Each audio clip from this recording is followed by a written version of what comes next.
সোমবার বিকেল ৪টায় শেষ হয় ডাকসু নির্বাচনের মনোনয়ন ফর্ম বিতরণ। তবে রাতেই মনোনয়ন ফর্ম তোলা ও জমা দেওয়ার সময় একদিন বাড়ায় রিটার্নিং অফিস।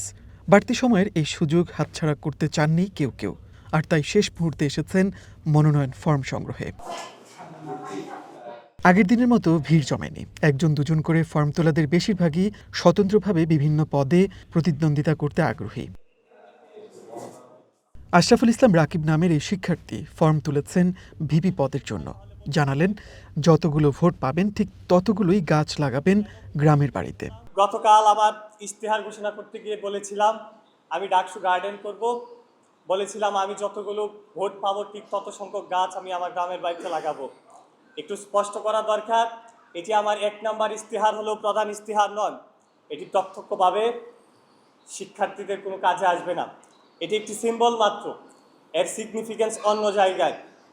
এই ডাকসু বাগানটি একই সাথে প্রকৃতি প্রেমীদের জন্য এক উপহার, আমাদের অনাগত প্রজন্মের জন্য এক উপহার।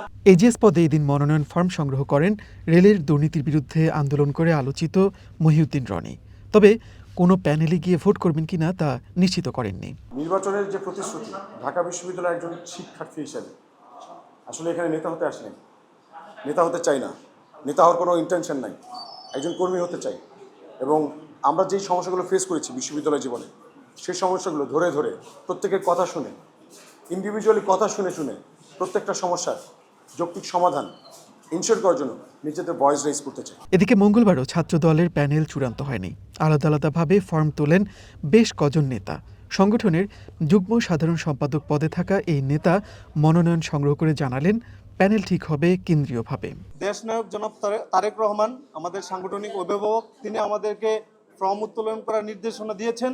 সেই জন্য আমরা আজকে ফর্ম উত্তোলন করেছি এবং আমাদের সকলের ডাটা আমাদের দেশনায়ক জনাব তারেক রহমান নিচ্ছে। অতি শীঘ্রই আপনারা প্যানেল দেখতে পাবেন। দুপুরের দিকে মনোনয়নপত্র জমা দেন ছাত্র শিবিরের প্যানেলভুক্ত প্রার্থীরা। এ সময় তারা অভিযোগ করেন, একটি পক্ষকে সুযোগ দিতেই মনোনয়নপত্র সংগ্রহ ও জমার সময় বাড়িয়েছে প্রশাসন। কোনো ধরনের পূর্ব পর্যালোচনা ছাড়া, কোনো ধরনের ডিসকাশন ছাড়া সরাসরি একদিন বাড়ায় দেওয়া এবং বাকিরা জমা দেওয়ার পর হঠাৎ করে ঘোষণা দেওয়া, এটি নিঃসন্দেহে বাকিদের পলিসি মেকিং এবং বাকিদের সিদ্ধান্ত গ্রহণের পরে নির্দিষ্ট একটি পক্ষকে সিদ্ধান্ত গ্রহণের সামগ্রিক সুবিধা দেওয়া এবং পলিসি মেকিং এর বিশেষ সুবিধা দেওয়ার নামান্তর, এটা খুবই দুঃখজনক।